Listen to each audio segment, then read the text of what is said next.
Make a salsa. We're toasting up some tomatoes from my garden and some little onions from my garden, a couple little chili peppers from my garden. Then I have some chili pasilla chilies in there. I mostly use those for color. They do have a good flavor, but they're not very spicy.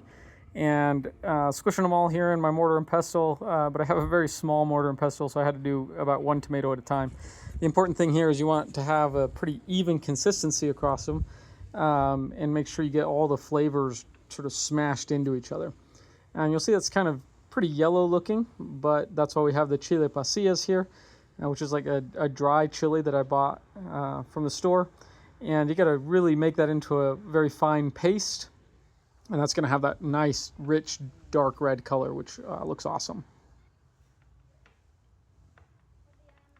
Squishing up another tomato here.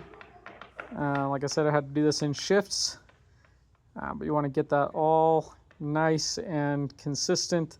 Also have some garlic in there, which I think gives it a really nice flavor. And all of it's just toasted up in a little bit of oil, which really brings out the flavors.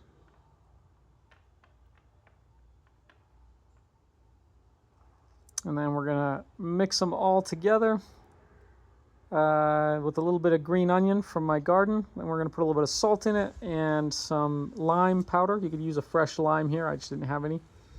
And mix that all in.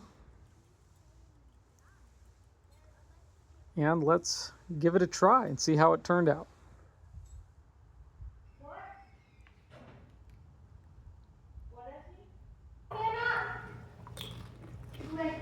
And as expected, it turned out incredible.